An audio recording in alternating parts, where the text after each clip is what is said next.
Eu consumo muitos podcasts sobre investimento, finanças, e o Bruno Perini é um cara que eu sigo, é um cara que tem um raciocínio muito parecido com o meu, apesar dele investir muito em criptomoeda e eu não investi, mas a linha de raciocínio de investidor de longo prazo é bem parecida. Inclusive, eu estava vendo um podcast e eu quero trazer o corte desse podcast, que é o podcast dos Irmãos Dias, onde o Bruno Perini participou, e lá ele falou algo que realmente é importante que todos que investem na bolsa ou pensam em investir na bolsa, ou principalmente aqueles que estão pensando em tirar seus investimentos do país, dá uma olhada nesse corte. Então olha só o que ele falou lá no podcast dos Irmãos Dias. Porque a gente está falando de previsões para um sistema que reage à previsão.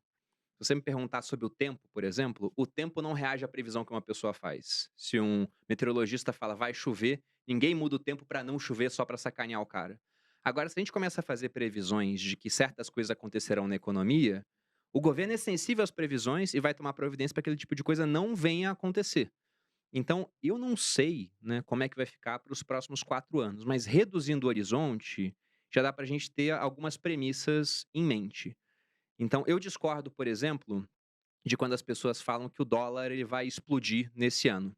Não acho que isso vai acontecer nem nesse ano, nem no próximo, porque a gente tem um presidente do Banco Central, que é o Roberto Campos Neto, que vai ficar mais 2 anos.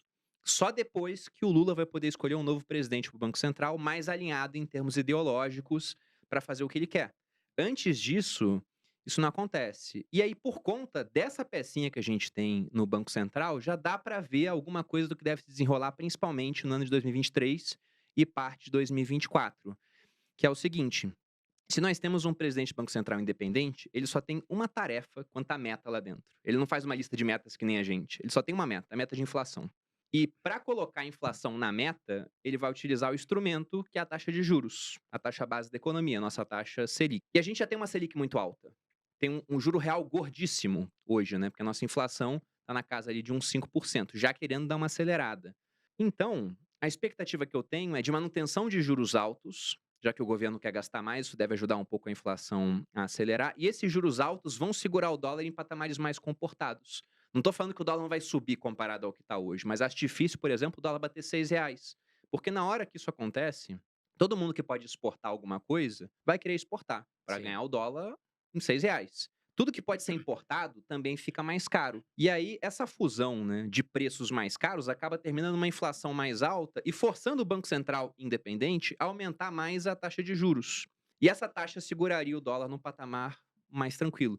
Então, o que eu acho é que a gente não vai ver um dólar disparando, a gente deve ter um ano de juros bem altos, com taxas reais gordas. Isso é ótimo, por exemplo, para quem está com dinheiro em renda fixa, né, é muito bom, só que essa taxa de juros, ela não vai poder ficar para sempre alta assim, porque senão ela acaba com a nossa dívida pública. Ela estoura a nossa capacidade de pagamento, né, a dívida vai estar crescendo muito. Só que quando essas taxas estão altas, não é oportunidade só em renda fixa, é oportunidade em tudo. O Howard Marks, que tem livros muito bons, né, um gestor muito conceituado, o Warren Buffett fala que para ler o que esse cara escreve, ele costuma dizer que o mundo funciona por arbitragem.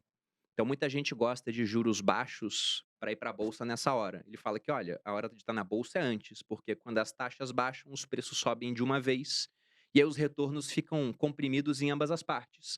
Quando as taxas sobem, os preços na bolsa baixam e os retornos ficam muito grandes em ambas as partes. Então, por mais que muita gente esteja querendo, sabe, abandonar investimento em renda variável no Brasil, pensando, não, esse governo vai acabar com bolsa de valores, eu acho que as expectativas estão tão pessimistas que os preços já estão muito baixos. Se a gente compara o mercado nacional com outros mercados, a gente é o mais barato dos emergentes, sendo que tem muito emergente em situação muito pior do que a gente. Sim. Então, por conta disso, se não for tão ruim quanto muita gente pensa, pode ser, sabe, só ruim, porque o pessoal pensa que vai ser péssimo. Se for só ruim, a bolsa tem que subir. Se for bom e a gente for surpreendido positivamente, tem que subir muito. Esse é o canal Investe Financeiro, aqui eu falo sobre ações, dividendos, fundos imobiliários, renda passiva, liberdade financeira. Meu nome é Bruno e vocês acabaram de ver um corte do podcast dos Irmãos Dias Podcast, onde o Bruno Perini ele fala algo pontual e muito interessante. E eu quero trazer para vocês nesse vídeo aqui, mostrando para vocês e pegando ali o gráfico de Ibov ou de algumas ações, para a gente analisar esse momento pontual que nós estamos vivendo na Bolsa de Valores. Então seria esse o momento ideal para a gente realmente concentrar os nossos investimentos no Brasil? Vamos lá que eu vou te mostrar isso na tela do meu computador. Pessoal, é o seguinte, eu tô aqui, eu pesquisei aqui no Google taxa Selic, histórico, e eu consegui achar esse site onde nós temos o histórico aqui em forma de gráfico da taxa Selic, tá? Só que antes da gente começar aqui o vídeo,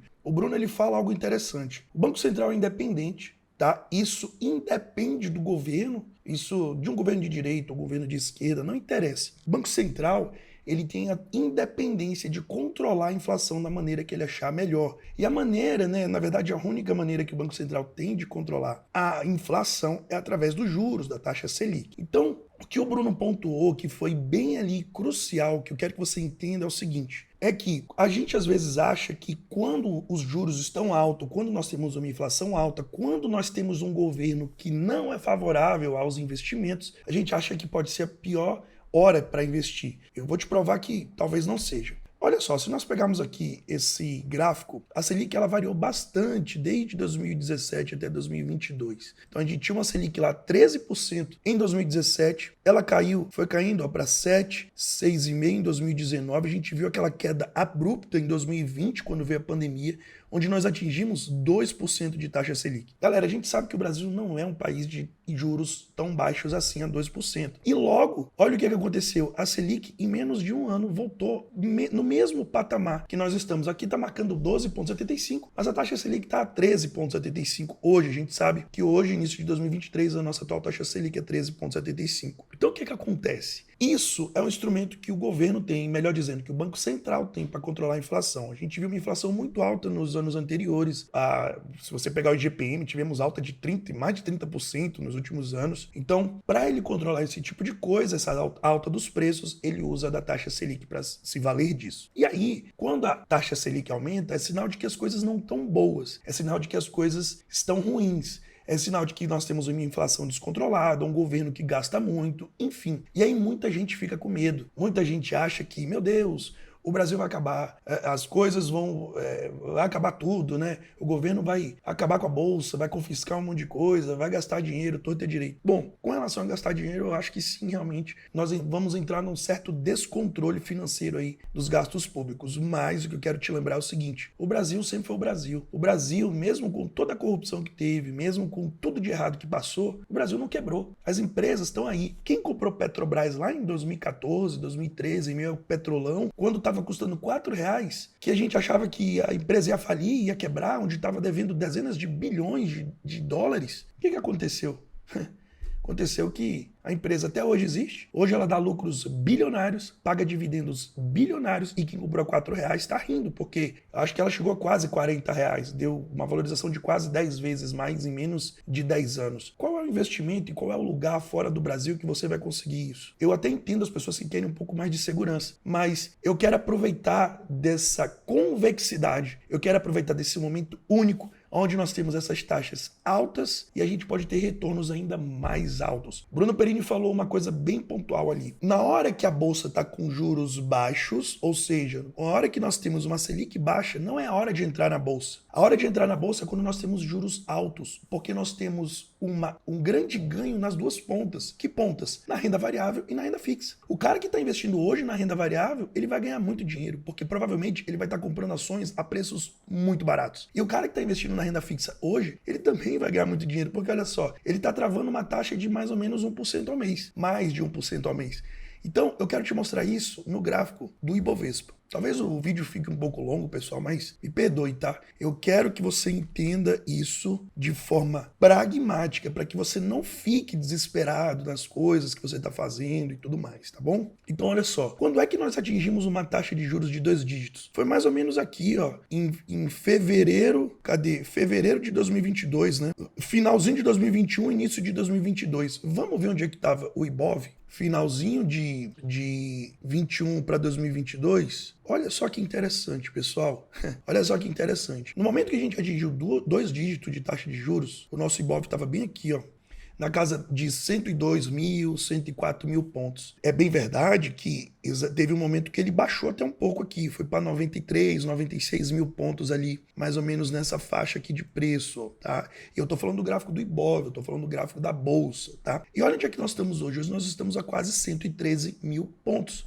que eu quero que você entenda com isso? Eu quero que você entenda que quando as taxas de juros elas aumentam, provavelmente a nossa bolsa está em patamares muito baratos. Mas Bruno, hoje já está em 112 mil, quase 113. Sim, mas essa taxa de juros provavelmente vai continuar alta, porque o governo vai gastar muito, vai ter inflação. E esse negócio não vai poder cair, porque para conter inflação tem que ter juros altos. O que você acha que vai acontecer com a bolsa? Bom, quem entende um pouco de gráfico consegue perceber que nós estamos aqui num canal de baixa, mas dentro de uma tendência macro de alta. Eu tenho esse fundo como um fundo de referência, inclusive eu tracei essa linha aqui embaixo para você entender que até 93 mil pontos é um ótimo ponto para você comprar. Se o Ibovespa fizesse algo parecido como isso daqui, um candle onde ele rompesse esse negócio para baixo, aí eu poderia me preocupar porque ele poderia vir buscar esse nível de preço aqui de 67 mil. Mas ele está respeitando isso e nas últimas semanas ele tem engatado uma alta. Olha só, o mercado tem respeitado uma certa alta. Por quê? Porque eu acho, pouco de bolsa que eu conheço, que o mercado já entendeu que esses juros vão ficar altos. E aí os juros ficando altos, o que acontece? A bolsa tende a subir, porque você tem aquela convexidade, você entende que os preços estão baratos e você entende que existe um potencial de alta na bolsa de valores. Então o que eu quero que você entenda é o seguinte, o momento para você entrar na bolsa não é quando os juros estão baixos. Tem gente que vai fazer o quê? Vai procurar Estados Unidos para investir. Os juros lá estão altos? Também estão altos, mas em comparado ao Brasil, os juros lá são ridículos. E os Estados Unidos não tem uma inflação muito alta. O que vai acontecer? Você acha que você vai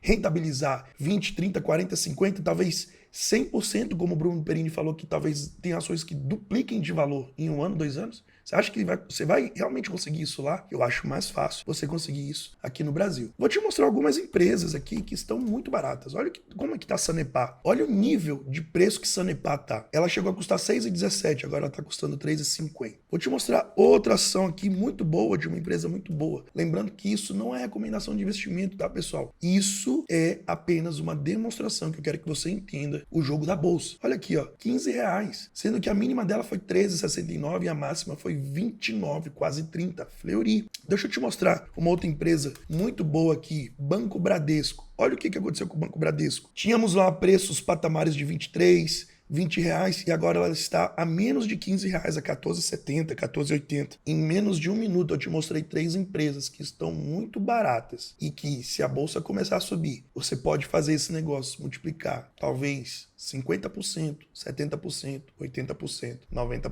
100%, não sei. Vocês conseguiram entender o racional desse vídeo? Vocês conseguiram entender porque eu não vejo motivos e eu não vejo por que as pessoas ficarem se preocupando? Pega, faz uma análise, pega a Selic e vê os momentos de alta dela, compara com o gráfico do Ibovespa, compara com o gráfico das ações, vê quais foram os momentos que as empresas deram mais retorno no quesito valorização do preço da cota da ação. Eu percebo que nós estamos realmente, pessoal, no momento de oportunidade, no momento onde você ou qualquer pessoa que decidir investir vai estar investindo em boas empresas, a bons preços, e daqui a 2, 3, 4, 5 anos, você pode ter multiplicado seu patrimônio aí diversas vezes. Eu espero que você tenha gostado desse vídeo, espero que você tenha entendido o racional desse vídeo. E você ainda não é inscrito nesse canal, se inscreve, compartilha, deixe seu comentário se você tem alguma dúvida com relação ao que eu falei aqui hoje. Ah, e só para não esquecer, eu vou deixar aqui o link desse podcast aqui embaixo para você assistir ele todo. E também vou deixar o link aqui dos canais, né? Tanto do podcast do Irmão Dias, quanto o canal aí do Bruno Perini para você assistir os vídeos deles também. Muito obrigado por você ter ficado até o final do vídeo comigo. Um forte abraço, fica com Deus e até a próxima. Tchau, tchau.